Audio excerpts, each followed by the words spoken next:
نام نہاد سیاسی غیر جانبداری کی ٹوپی سے جو طلسماتی خرگوش برآمد کیا گیا تھا آج قریباً 1 سال کا ہو چکا ہے۔ کیوں نہ اس سارے منظرنامے کو ریکیپ کرتے ہوئے اسے خلاصے کی شکل میں پیش کیا جائے۔ معذرت کے ساتھ آج قومی اسمبلی میں پیش کردہ قرارداد سے پہلے پچھلے پورے 1 سال میں کچھ زیادہ نہیں بدلا تھا، اور پچھلا سارا سال اس روایتی دستیاب سیاسی قیادت اور کچھ تجزیہ نگاروں کی خوش فہمیوں، کوتاہ فہمیوں یا سودے بازیوں، سہل پسندیوں، کم ہمتیوں اور پیپلز پارٹی کی کلا بازیوں کا قصہ مختصر ہے۔ آج بھی سیاستدان اپنی وہی روایات دہرا رہے ہیں جن میں ہمیشہ انہیں مکہ لڑائی کے بعد یاد آتا ہے، اور پہلے سے للکارنے کی بجائے جب اسٹیبلشمنٹ ان کی گردن اپنے آہنی شکنجے میں پوری طرح کس لیتی ہے تو یہ لوگ ہاتھ پاؤں مارنا اور چیخنا چلانا شروع کر دیتے ہیں۔ میں آج بھی اپنے اس موقف پر قائم ہوں کہ ٹھوس ضمانت اور زمینی حقائق کو دیکھے بغیر پی ڈی ایم کو اسٹیبلشمنٹ کی نام نہاد نیوٹرلٹی جو محض اشاروں کنایوں پر مبنی تھی کہ چال میں آ کر عمران خان کے خلاف عدم اعتماد لا کر حکومت نہیں لینی چاہیے تھی۔ جب عدم اعتماد لانے میں 4-5 مہینوں کا وقت لگ گیا اور پی ٹی آئی کو سیاسی بیانیہ بنانے اور تحریک چلانے کے لیے بھرپور وقت مل گیا تو پی ڈی ایم کو اسی وقت خطرہ بھانپ لینا چاہیے تھا،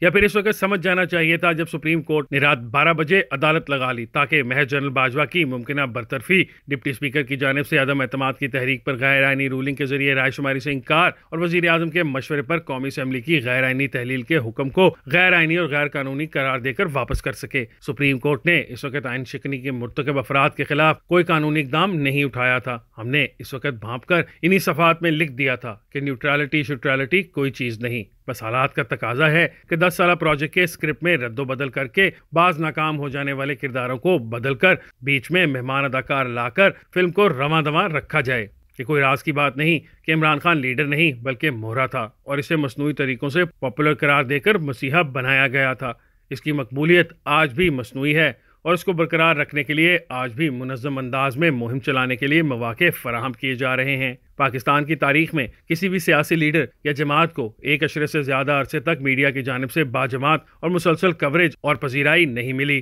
سوائے عمران خان کے۔ عمران خان کئی سالوں سے میڈیا کا چہیتا ہے اور آج بھی اسے مسلسل کوریج مل رہی ہے۔ یہ اس بے دریغ میڈیا کوریج کا نتیجہ ہے کہ ایک اور صحن کا انسان جس کی پوری زندگی رنگینیوں میں گزری، جس کا اعتراف اس نے خود کئی موقعوں پر کیا، اور وہ انسان جس کا مذہبی اور سماجی اخلاقیات سے دور دور کا بھی واسطہ نہیں، دیوتا سمجھا جانے لگا۔ اوروں کو نہ کردہ گناہوں پر سزائیں سنائی گئیں اور اس کے کردہ گناہوں کو بھی گناہوں کی فہرست سے نکال دیا گیا، یہاں تک کہ پاکستان کی سپریم کورٹ نے بھی اس قسم کے انسان کو صادق اور امین قرار دے دیا۔ آج بھی ناجائز جنسی تعلقات کے نتیجے میں پیدا ہونے والی بچی ٹیریان وائٹ کو چھپانے کے مقدمے میں جج اس کے حق میں دلائل نما ریمارکس دیتے ہیں۔ اسٹیبلشمنٹ کا ایک حصہ آج بھی اس کو مکمل تحفظ فراہم کر رہا ہے، اور یہ حقیقت سب کو معلوم ہے کہ یہ وہ جج ہیں جو اسٹیبلشمنٹ نے اپنی خفیہ ایجنسیوں کے ذریعے تھوک کے حساب سے اعلیٰ عدلیہ میں لا کر بٹھائے ہیں۔ ان کی کیا مجال کہ اسٹیبلشمنٹ کے اشارہ ابرو کو درخور یا اتنا نہ سمجھیں اور ان کے حکم سے چشم پوشی کریں۔ اسی اسٹیبلشمنٹ کے اشارے پر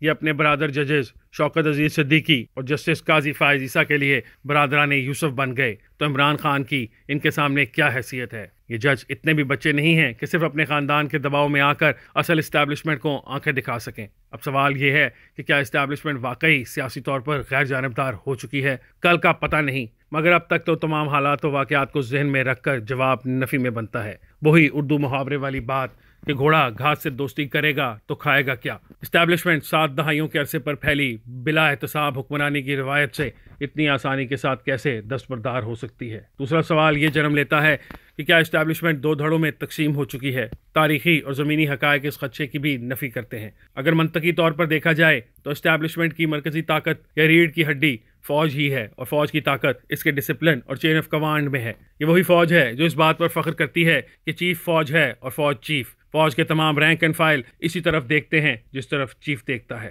اب سوال یہ ہے کہ کیا اس فوج کے رینک اینڈ فائل میں موجود بعض لوگ آج بھی کچھ ریٹائرڈ آفیسروں کے اشارے پر چلتے ہیں؟ پاکستانی فوج کے بطور ادارہ ملک کی سیاست اور معیشت سے وابستہ مفادات کو دیکھ کر عقل و منطق اس استدلال کو بھی مسترد کرنے پر مائل ہے۔ اب ہمیں اس مخمصے کا منطقی جواب ڈھونڈنے کے لیے اپریل 2022 سے پہلے والے سیاسی و معاشی حالات کا جائزہ لینا ہوگا۔ 2 سال تک حکومت میں رہنے کے بعد پروجیکٹ عمران خان کے معماروں کو اپنے شاہکار کی ناکامی کا احساس ہونا شروع ہو گیا تھا۔ معماروں کا یہ مغالطہ تو شروع میں ہی زمین بوس ہو گیا کہ دنیا کے سامنے عمران خان کو جمہوری طور پر منتخب وزیر اعظم کے طور پر پیش کر کے اسٹیبلشمنٹ 2018 کے الیکشن پر لگے اپنے ملوث ہونے کے نقوش چھپا سکے گی۔ مگر ہوا یوں کہ انتخابات کے بعد پہلے ہی ہفتے میں عالمی خصوصاً مغربی میڈیا نے ان کے انتخاب پر سوال اٹھانا شروع کر دیے تھے۔ یورپین یونین کے الیکشن آبزرور مشن نے اپنی روایات سے ہٹ کر پہلی مرتبہ کھل کر 2018 کے الیکشن پر اپنے تحفظات جاری کر دیے تھے۔ اسٹیبلشمنٹ کی دوسری خوش فہمی یہ تھی کہ عمران خان دنیا خصوصاً بیرونی ممالک میں رہنے والے پاکستانیوں سے پیسہ اکٹھا کر کے پاکستان واپس لائے گا، لیکن عمران خان نہ صرف اس محاذ پر بری طرح ناکام ہوا بلکہ پاکستان کو پہلے سے درپیش سفارتی تنہائی کو مزید گہرا کر کے اہم ممالک کے ساتھ اپنے رویے کی وجہ سے سفارتی تعلقات تباہ و برباد کر دیے۔ اس نے یوتھیوں اور ففتیوں کا پروپیگنڈا سچ مان کر اپنے آپ کو عالم اسلام کا خود ساختہ لیڈر سمجھ لیا اور عالمی لیڈروں کے ساتھ بالکل اسی طرح ڈیل کرنے لگا جیسے وہ مراد سعید، شہباز گل اور فواد چودھری کو ڈیل کرتا تھا۔ علاوہ ازیں اس نے ملک کی سیاست کے درجہ حرارت کو کم کرنے کی بجائے اسے اور بڑھا کر پوائنٹ آف نو ریٹرن تک پہنچا دیا۔ موصوف کو خود کچھ عطا پتہ تھا اور نہ ہی وہ کسی کی سنتا تھا۔ یہی وجہ ہے کہ پونے 4 سالوں میں محض 2 ہی کام تندہی کے ساتھ کیے، ایک اپوزیشن جماعتوں کے رہنماؤں پر دھڑا دھڑ مقدمے بنا کر انہیں جیلوں میں ڈالنا، دوسرا آزاد صحافت کا گلا گھونٹنا اور پروپیگنڈا فیکٹری کو چالو رکھنا۔ اس سب کا نتیجہ یہ نکلا کہ صرف حکومت ہی کا نہیں بلکہ ریاست کا بھی چلنا محال ہو گیا، اور اس سب کا ملبہ عمران خان سے زیادہ فوج پر گر رہا تھا۔ سیاسی تاریخ میں پہلی دفعہ عوام کے سامنے خصوصاً پنجاب میں فوج کا امیج بری طرح خراب ہونے لگا۔ تمام ریاستی چیرہ دستیوں اور میڈیا پروپیگنڈا کے باوجود عوام اسٹیبلشمنٹ کے ہاتھوں سے نکل گئے۔ اسٹیبلشمنٹ اور عمران خان دونوں کے امیج تقریباً زمین بوس ہو گئے تھے۔ شاید اسٹیبلشمنٹ کو بھی یہ اندازہ تھا کہ اگر عمران خان حکومت مزید 1 سال تک چلتی رہی تو معاشی تباہی اور اس کے نتیجے میں آنے والا مہنگائی کا طوفان سب کچھ بہا کر لے جائے گا۔ یہ حقیقت ہے کہ پچھلے 1 سال میں مہنگائی بہت زیادہ بڑھ گئی ہے، لیکن کیا ہم ان حالات کا تصور کر سکتے ہیں کہ اگر آج تک عمران خان کی حکومت رہتی تو کیا صورتحال ہوتی؟ اگر پی ڈی ایم حکومت خصوصاً نون لیگ کی جانب سے اپنا تمام تر سیاسی اثاثہ داؤ پر لگا کر اور عالمی تعلقات بروئے کار لانے کے بعد بھی ملک کا یہ حال ہے تو سوچیں کہ ایک نااہل اور عالمی تنہائی کے شکار حکومت کے ہوتے ہوئے اب تک ملک کا کیا حشر ہو چکا ہوتا۔ ان حالات میں اگر جنرل فیض آرمی چیف بنتا اور عمران خان کو آئندہ انتخابات میں 2/3 اکثریت دلا کر دوبارہ منتخب کروا دیتا تو کیا اب کی بار عمران خان کی حکمرانی کا پہلے سے انداز مختلف ہوتا؟ جب یہ حالات درپیش ہوئے تو عدم اعتماد کی چال چلی گئی اور چند مہینوں میں اسٹیبلشمنٹ مائنس جنرل باجوہ اور جنرل فیض اور عمران خان دونوں کے سارے گناہ دھل گئے۔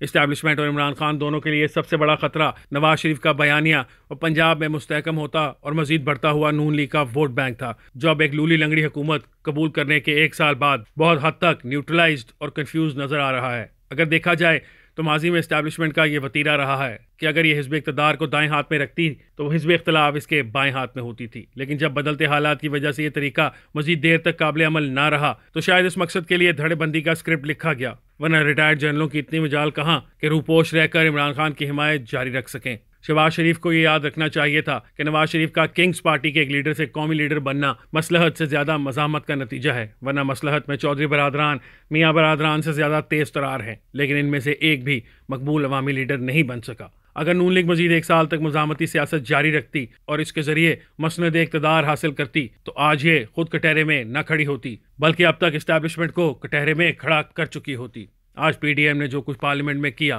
انہیں یہ پچھلے سال مئی میں ہی کر لینا چاہیے تھا، لیکن تب پی ڈی ایم کو نومبر اور IMF کا انتظار تھا اور اب سپتمبر کا۔ پشتو کا ایک شعر ہے جس کا مطلب ہے جس زندگی کا ہر لمحہ کسی کے انتظار میں گزرے، اس زندگی کے شب و روز کو آگ لگا کر جلا دینا ہی بہتر ہے۔ یہ بات شدید تکلیف دہ ہے کہ جنہوں نے یہ سب کچھ کر کے اس ملک میں گن ڈالا ہے آج وہ پھر سے امپائر بنے بیٹھے ہیں۔